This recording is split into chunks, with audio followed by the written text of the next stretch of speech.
আমরা খুবই ভুল করেছি কোরআন না বুঝে।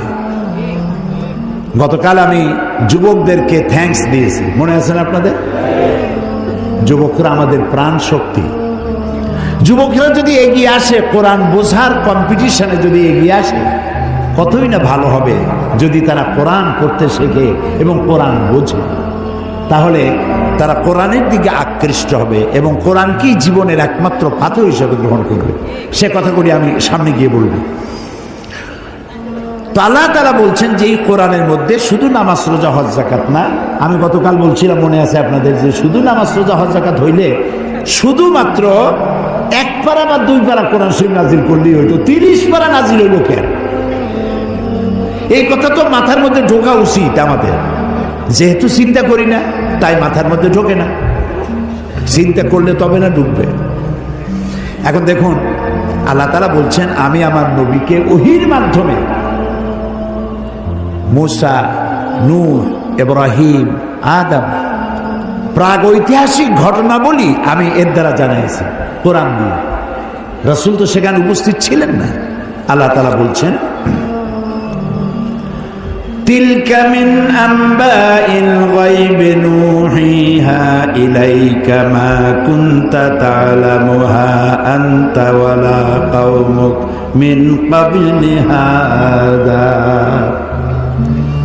তিলকা মিন আম্বাইল গায়ব, এটা হচ্ছে সেই অজ্ঞাত ঘটনা যা ওহীর মাধ্যমে আমি আপনাকে জানাইছি।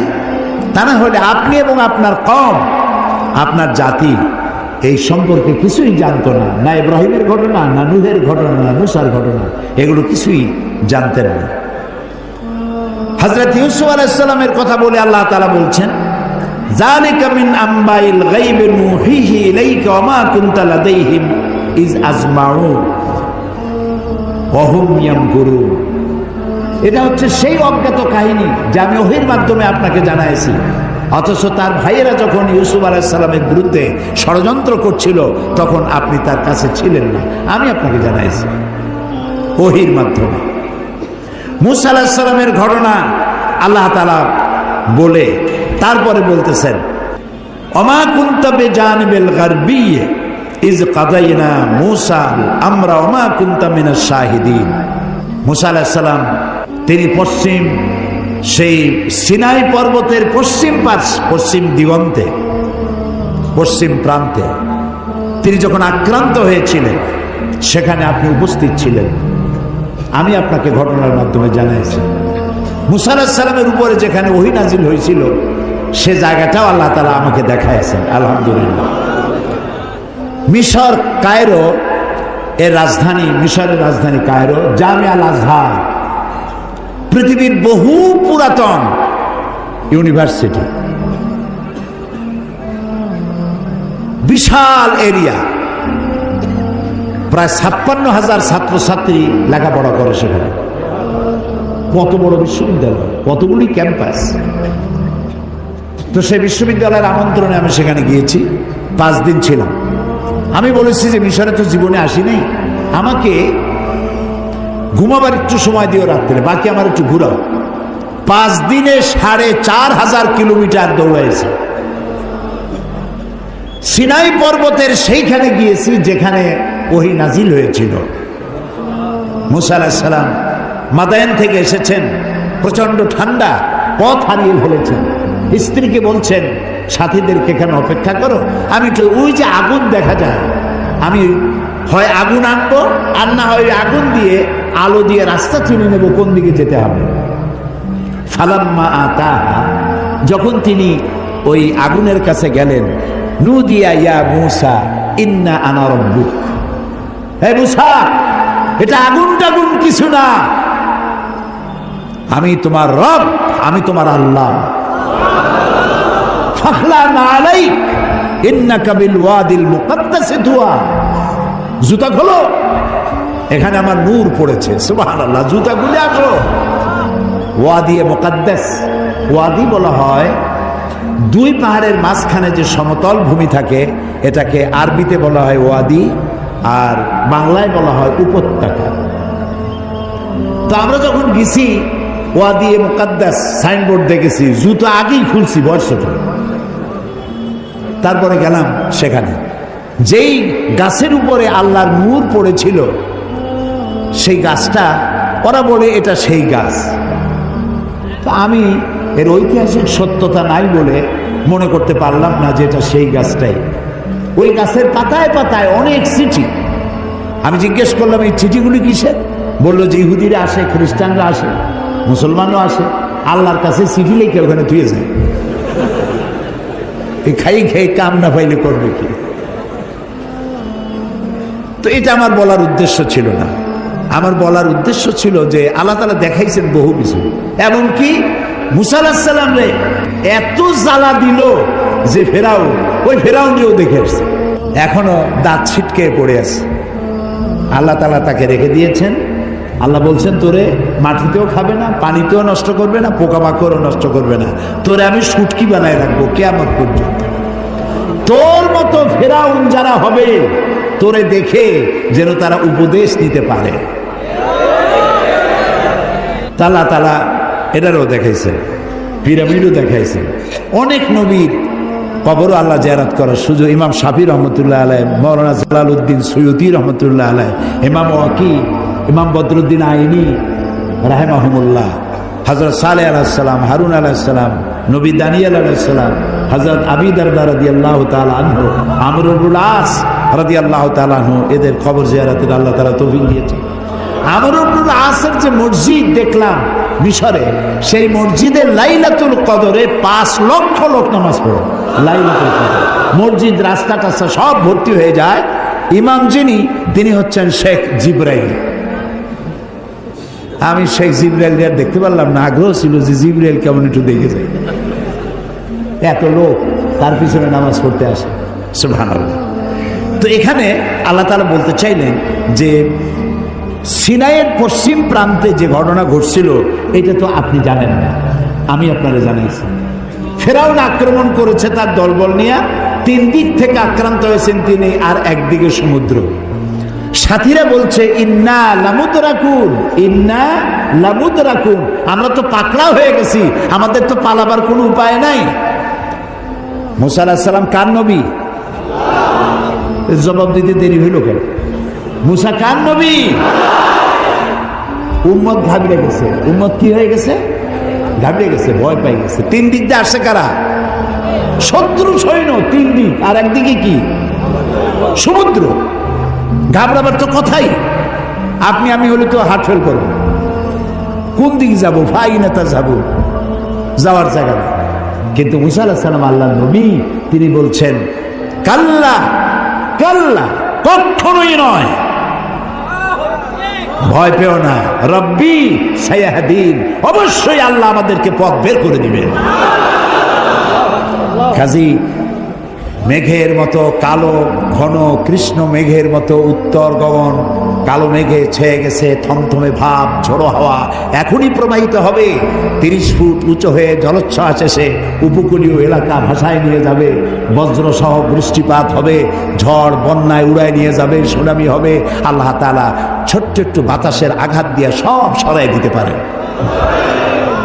বলেন সুবহানাল্লাহ, জোরে বলেন সুবহানাল্লাহ। কি ক্ষমতা তার!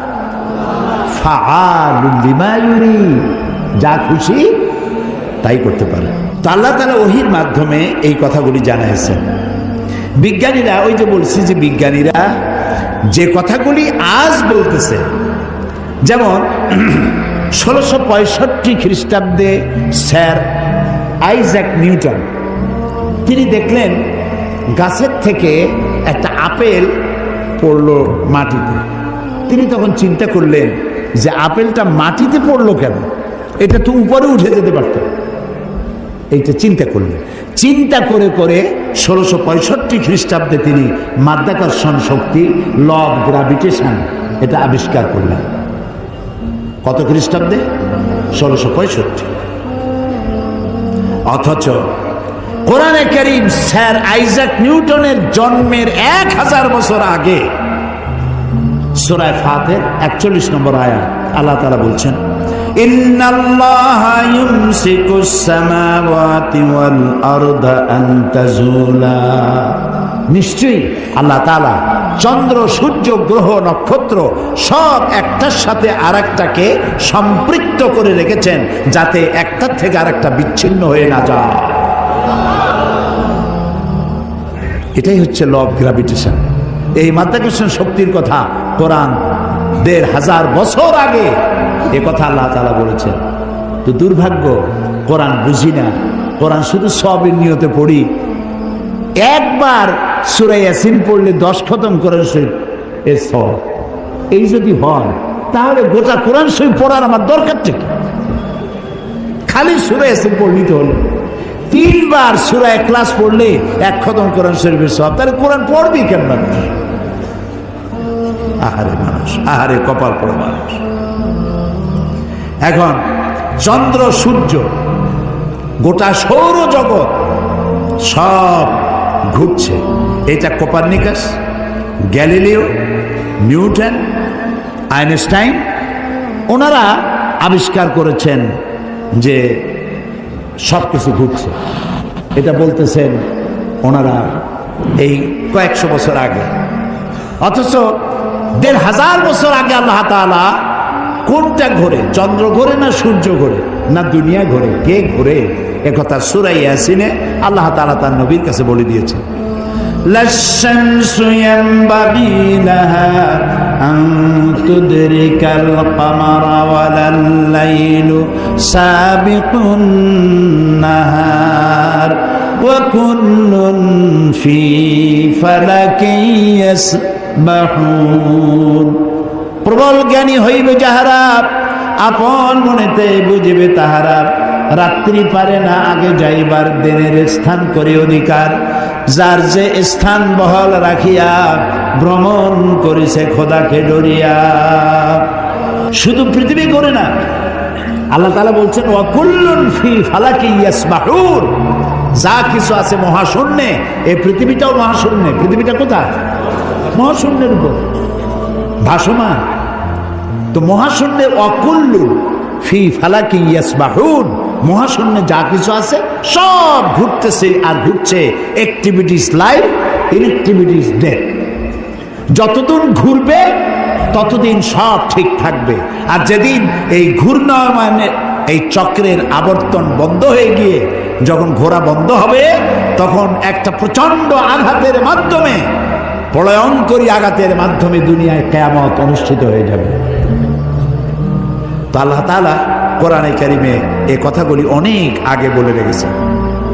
The universe and doctor Einstein গ্রন্থে তারা বলেছেন যে সূর্য ধীরে ধীরে এর আলো কমে যাবে, আলো থাকবে না, আর তারাগুলো পোড়া কয়লার মতো হয়ে যাবে। কারা বলতেছে? বিজ্ঞানীরা বলছে। কোরআন, ওরা আজকে যেটা বলল, কোরআন বলেছে অনেক আগে। কি বলেছে? ইয়াসআলু আইয়ানা ইয়াউমুল কিয়ামাতি ফাইযা বারিকাল বাসারু ওয়া খাসাফাল কামারু ওয়া জুমিআশ শামসু ওয়াল কামার। আল্লাহ তাআলা বলছেন এরা রাসূলকে জিজ্ঞেস করে কিয়ামত কবে হবে। তো আল্লাহ তাআলা বলছেন জবাব দিয়ে দেন, কিয়ামত হবে যে সময় চন্দ্র আলো হারিয়ে ফেলবে, সূর্য আলো হারিয়ে ফেলবে, আর চাঁদ আর সূর্য এগুলি সব একাকার হয়ে যাবে। তাহলে এই কথাগুলি বিজ্ঞান আবিষ্কার করার অনেক আগে কোরআন এসব কথা বলে রেখেছে। প্রকৃতির নিয়মে একদিন সব লন্ডভন্ড হয়ে যাবে। কুল্লু মান আলাইহা ফান। আল্লাহ তাআলা বলেছেন সব ধ্বংস হবে, কিচ্ছু থাকবে না আল্লাহ ছাড়া। কে ছাড়া? আল্লাহ ছাড়া কেউ থাকবে না, কিচ্ছু থাকবে না। এ কথা বিজ্ঞান জানার আগে আল্লাহ তাআলা কোরআন শরীফে বলে রেখেছেন। এই যে মাত্র 100 বছর পর্যন্ত, গত 100 বছরের আগ পর্যন্ত পৃথিবীর মানুষের ধারণা ছিল যে চাঁদ নিজে আলো দেয়, চাঁদ নিজে আলো দেয়। আর বলতো বুড়ো বুড়িরা যে চাঁদের মধ্যে যে কালো কালো জিনিস দেখা যায় ওইটা হলো একটা বট গাছ, ওইখানে একটা বুড়ি থাকে। তো ছোটবেলায় চিন্তা করতে আমার বুড়ি অনেক করে, তো বলতো যে বুড়ি ওইখানে সুতা কাটে। তো তখন খুব বেশি চিন্তায় পড়তাম, এত পরিশ্রম করে এই বুড়ি সুতা কাটিয়া, এই বুড়ি খায় কি? পরে জানা গেল যে ওখানে বট গাছও নাই আর ওখানে কোনো বুড়িও থাকে না। এই চাঁদ এর নিজস্ব কোনো আলো নাই, এই কথা 100 বছরের মতো হলো বিজ্ঞানীরা আবিষ্কার করেছে। কিন্তু আল্লাহ তাআলা বলে রেখেছেন 1400 বছর আগে। সুবহানাল্লাহ। আল্লাহ তাআলা সূর্যকে বলেছেন, খুব লক্ষ্য করুন, সূর্যের আরবি হচ্ছে শামসুন, সেরাজুন, ওয়াহাজুন, দিয়াউন, এগুলি সূর্যকে বলা হয়েছে। এর অর্থ কি? সূর্যকে বলা হয়েছে আলো, আলো উৎপাদনকারী, উত্তাপ সৃষ্টিকারী, আলো বিকিরণকারী, উত্তপ্ত, উজ্জ্বল, প্রজ্জ্বল, আলো বিকিরণকারী, এটা হলো সূর্য। আর চাঁদ সম্পর্কে কি বলছে লক্ষ্য করুন। আলাম তারা কাইফা খালাকাল্লাহু সাবআ সামাওয়াতিন তিবাকা وجعل القمر فيهن نورا وجعل الشمس سراجا। মহাপবিত্র সেই মহান সত্তা আল্লাহ রাব্বুল আলামিন, যিনি 7 আসমান সৃষ্টি করেছেন। ওয়াজআলাল কামারা ফীহিন্না নূরান, আর যিনি চাঁদ সৃষ্টি করে তার মধ্যে আলো দিয়েছেন। ওয়াজআলাশ শামসা সিরাজা, আর সূর্যকে করেছেন উজ্জ্বল আলো সৃষ্টিকারী। দেখুন, সূর্যকে বলা হলো শামসুন, উত্তপ্ত আলো, উত্তাপ সৃষ্টি করে যেটা, সেটার নাম শামসুন, সিরাজুন, ওয়াহাজুন, দিয়াউ। আর চাঁদের কথা বলতে গিয়ে আল্লাহ তাআলা বলেছেন কামারা মুনিরা। চাঁদের আরবি হলো কামার, আর মুনিরা মানে আলোক প্রাপ্ত। চাঁদের নিজের কোনো আলো নাই, আলো প্রাপ্ত হয়ে সেই আলো সে বিকিরণ করে। এই কথা কোরআন শরীফে আল্লাহ তাআলা 1400 বছর আগে বলে দিয়েছেন। সুবহানাল্লাহ।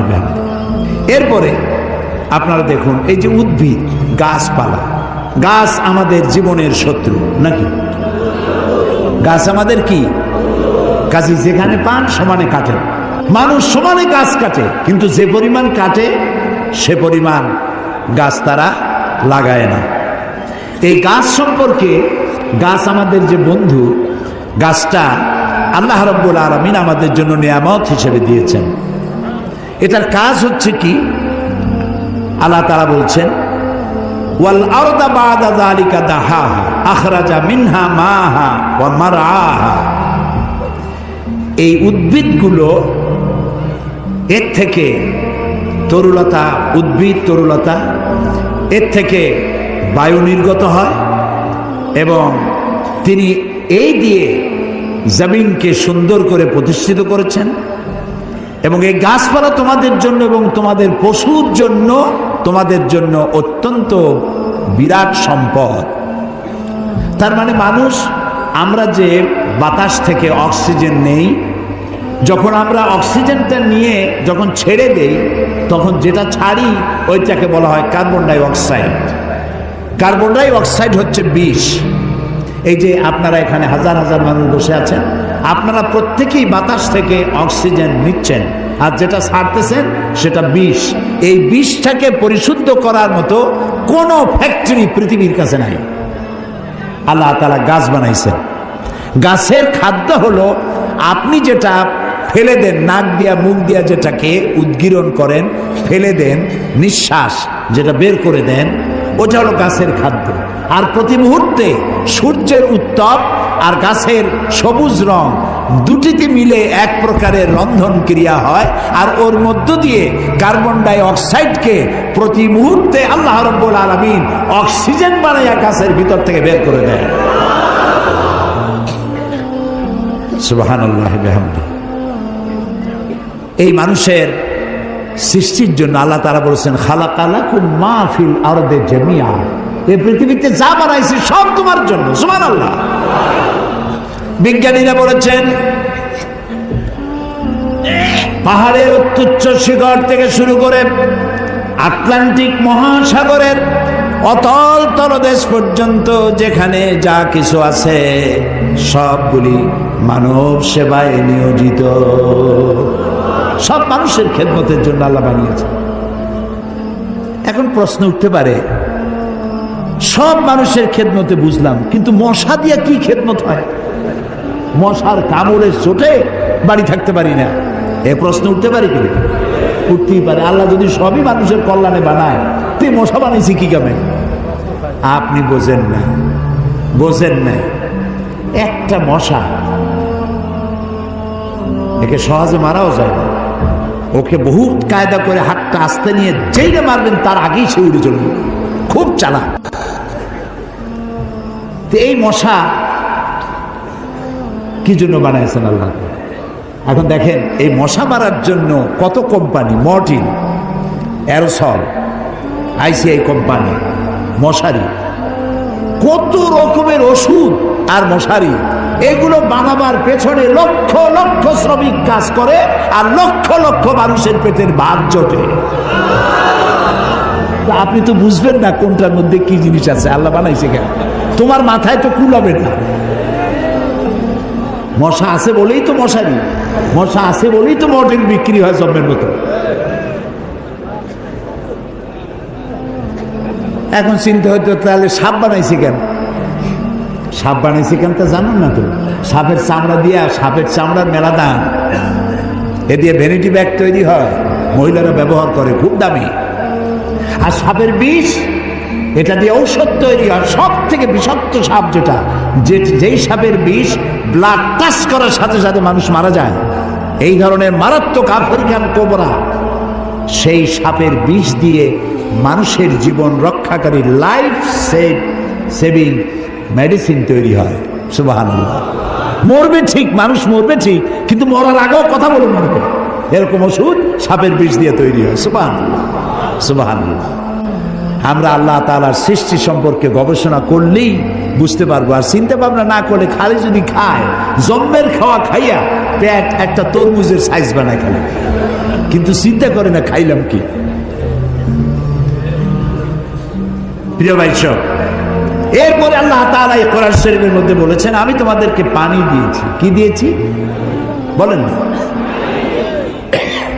পানি।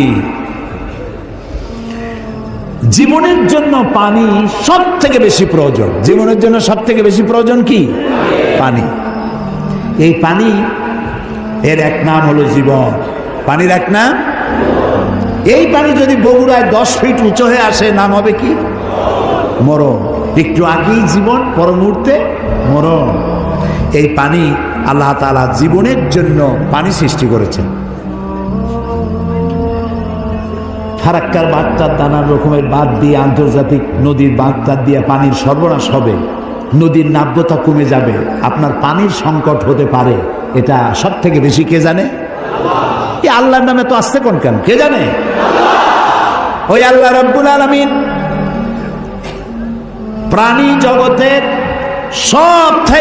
সবচাইতে বেশি প্রয়োজনীয় যেই জিনিসটি পানি, সেই পানির জন্য আল্লাহ রাব্বুল আলামিন একটি মহাদেশ, যেটা শুধু পানির পাহাড় অর্থাৎ বরফের পাহাড় দিয়ে ঘেরা একটা মহাদেশ, মানুষ নাই, জন নাই, মহাদেশটা শুধু পানির বরফের পাহাড় দিয়ে আল্লাহ বানায় রাখছেন। নাম কি? অ্যান্টার্কটিকা। এখানে শুধু আছে শ্বেত ভল্লুক আর আছে পেঙ্গুইন, পেঙ্গুইন পাখি। এই পেঙ্গুইন পাখি পানির মধ্যেও ডুবাইতে পারে, বাতাস দিয়েও উঠতে পারে। এই পেঙ্গুইন পাখিগুলি আমি দেখেছি, সে ডিম পেড়ে তাকে 3 মাস 90 দিন ডিমে তা দিতে হয়। ডিমটা পারলো কিসের মধ্যে? বরফের মধ্যে। এখন ওর তো তাপ না হলে তো ফুটবে না, সেই জন্য ওইটার উপরে তাকে দাঁড়ায় থাকতে হবে। পেঙ্গুইন কিন্তু আবার এই শুইতে বসতে পারে না, দাঁড়ায় থাকে। আর গায়ে একটা কালো চাদরের মতো, বুকটা সাদা, মনে হয় সৌদি প্রিন্স। হাঁটেও খুব কায়দা করে, জমিদারি স্টাইলে হাঁটে। তো বাচ্চা ডিম দিয়ে ডিমের উপরে সে দাঁড়ায় থাকে, তার শরীরের একটা অংশ ডিমের উপরে দিয়ে দাঁড়ায় থাকে। 3 মাস 90 দিন দাঁড়ায় থাকতে হবে। এই 90 দিন সে খাবে কি? ওর স্বামীকে, পুরুষ পেঙ্গুইনকে আল্লাহ এত দয়া দিছেন, ও মাছ ধরে ধরে প্রত্যেক দিন ওর বউরে খাওয়ায়। সুবহানাল্লাহ, সুবহানাল্লাহ। এই যে টেলিভিশনের মধ্যে নানান রকমের আছে কি বলে চ্যানেল, এইসব হাবিজাবি উল্লুক মার্কা লাভ ঝাপ না দেখে অ্যানিমেল প্ল্যানেট দেখেন, ডিসকভারি দেখেন, ন্যাশনাল জিওগ্রাফি দেখেন। পশুর মধ্যেও কত মায়া আল্লাহ দান করেছেন। আমার নিজের চোখে দেখলাম এক ক্ষুধার্ত বাঘ, ক্ষুধার্ত বাঘ না সিংহী, এই সিংহী ক্ষুধার্ত একটা হরিণের পালের উপরে জাম্প করেছে, হরিণ দিছে দৌড়, কিন্তু একটা বাচ্চা হরিণ সে কোন রকম দাঁড়ায় আবার পড়ে যায়, দাঁড়ায় মনে হয় 3-4 দিন হয়েছে, দৌড়াইতে পারে না। সিংহটা ওর কাছে গেল, আমি মনে করলাম যে খাইয়ে ফেলাবে এখনই। তা দেখলাম যখন হরিণটা পড়ে যায় তখন হাতটা দিয়ে এরকম উঁচু করে দাঁড় করায় দেয়, এইভাবে দাঁড় করাইলো, শুয়ে পড়লো, দাঁড় করাইলো, সেরকম ঠেলতে ঠেলতে নিতে নিতে সিংহীর বাচ্চাগুলি যেখানে শোয়া সেইখানে এই বাচ্চাটারে নিয়ে গেল, নিয়ে নিজে কাইত হয়ে শুয়ে পড়লো। বাচ্চারাও, সিংহের বাচ্চারাও দুধ খাইলো, হরিণের বাচ্চাটাও দুধ খাওয়ালো। তার মানে এই সিংহ তার হিংস্রতা, মাতৃত্বের স্নেহের সামনে এটা অবনমিত হয়ে গেছে, হার মেনে গেছে। সুবহানাল্লাহ। আমাদের দেশে যখন মারামারি হয় একটু বোঝা উচিত যে কারে মারতেছি। এই যে মারতেছি, ওর বউ তো বিধবা হয়ে যাবে, ওর বাচ্চাটা তো এতিম হয়ে যাবে। এই চিন্তা যদি আমাদের থাকতো, পশুর যে জ্ঞান আছে আমাদের তাও নাই। এই পৃথিবীতে যত কুমিরে মানুষ মারলো, কুমিরে খাইলো, হাঙ্গরে খাইলো, বাঘে খেলো, সাপে খেলো, পৃথিবীর সমস্ত প্রাণী, হিংস্র প্রাণীরা যত না মানুষ মেরেছে তার থেকে 1000 গুণ বেশি মানুষেরা নিজেরা মারামারি করছে, বেশি মরেছে, বেশি। আকল কাজ করে না, কমন সেন্স কাজ করে না। আল্লাহ তাআলা এই পানি দিয়েছেন, পানির অনেক দাম। এই যে এখানে মহিলাদের মাহফিল ছিল, এই আপনারা যত পুরুষ আসছেন এর থেকে কোনো অংশে কম হয় নাই, এত মেয়ে লোক আসছিল সকাল 10টায়, আলহামদুলিল্লাহ। আমি বগুড়ার সমস্ত মা বোনদেরকে আমার অন্তরের অন্তঃস্থল থেকে ধন্যবাদ জানাই। তারা বহু প্রশ্ন আমাকে করেছেন, এক গাদা প্রশ্ন, সব প্রশ্নের জবাব দিতে গেলে হয়তো রাত এই পর্যন্ত হয়ে যেত। এত প্রশ্ন করছে, খাইয়া না খাইয়া যদ্দূর পারছি জবাব দিছি। তার মধ্যে একটা প্রশ্ন ছিল পানির ব্যাপারে, পানি অপচয় করা যাবে কিনা। আমি বলেছি আমি তো জবাব আন্দাজে দেই না, আমি আলহামদুলিল্লাহ, আল্লাহ শুকর, আপনারা যারা এখানে আলেম বসে আছেন আমি আপনাদের পর্যায়ে পড়ি না, আমি খুবই ছোট মানুষ, তালেবে ইলম মানুষ। আমি যেটুক পড়েছি সেটুক পড়ি, না পড়িয়া না দেখা আন্দাজে গপ্প করি না। তো আমি হাদিসে পড়েছি, সাহাবায়ে কেরাম প্রশ্ন করেছেন রাসূলের কাছে, আমরা উযু করতে গেলে রাসূল বলেছেন পানি অপচয় করবা না। সাহাবী একজন প্রশ্ন করলেন যে উযু করতে গিয়ে একটু বেশি পানি খরচ হলে তাতে কোনো অসুবিধা আছে? রাসূল জবাব দিলেন, তুমি যদি প্রবাহিত নদীর কিনারে দাঁড়াইয়া উযু করো পানির অপচয় করতে পারবা না। সুবহানাল্লাহ বলবেন না? এখন আপনি কত পানি খরচ করেন দেখেন তো, টেপ একটা সাইয়া দিয়া জনমের মতো একটা চায়ের কাপ ধুইতে গিয়ে একটা কলস ধোয়ার পানি খরচ করতেছে। বগুড়া কি গ্যাস আছে? আছে। একটা মেসের কাঠি খরচ হবে সারা দিন, গ্যাসের চুলা চলতে থাকে। আপনি আল্লাহর নিয়ামতের না শকর, একটা মেজের কাঠি দিলেই তো যখন খুশি তখন আপনি জ্বালাইতে পারেন। আপনি কেন বাড়িতে বলেন না যে জ্বালায় রাখবে না? অধিকাংশ বাড়িতে এইভাবে এই গ্যাসের চুলা চলে থাকে বলে আমরা খবর পেয়েছি। অন্যায়। প্রত্যেকটি নিয়ামত সম্পর্কে কিয়ামতে আল্লাহর কাছে জবাবদিহি করতে হবে। কাজে এগুলি নিয়ামত। এখন এই পানি আল্লাহ তাআলা বলছেন, দেখো সৃষ্টি জগতের জন্য পানি প্রয়োজন, সেই পানিটা আমি জলাধার করেছি। এই নদীগুলো কে কাটছে? আছে না বগুড়া নদী আছে না, নাম কি? করতোয়া নদী। আর না করতোয়া এখন তো দৈনিক পত্রিকা, নদী গেছে পত্রিকা হয়ে। বাঙালি যমুনা, ও যমুনা আছে। আচ্ছা, এই নদীগুলো কে বানাইছে? কোন সরকার? কে কে বানিয়েছেন? অসংখ্য নদী বানালেন, সমুদ্র বানালেন, মহাসমুদ্র বানালেন। পৃথিবীর 4 ভাগের 3 ভাগ পানি আর 1 ভাগ হচ্ছে স্থল। এই পানি আল্লাহ তাআলা জলাধার বানায় রেখেছেন। নদী কি সোজা না আঁকা বাঁকা? খালগুলো সোজা না আঁকা বাঁকা? কেন চিন্তা করেছেন কখনো? করেননি। আঁকা বাঁকা করা সোজা যদি হয় তাহলে শুধু 2 পারের মাটি উপকৃত হবে, আর যদি আঁকা বাঁকা হয়ে যায় তাহলে বেশি পরিমাণ মাটি এই পানির দ্বারা ফায়দা পাবে। এই জন্য আল্লাহ তাআলা আঁকা বাঁকা করে দিয়েছেন। সুবহানাল্লাহ, সুবহানাল্লাহ, সুবহানাল্লাহ।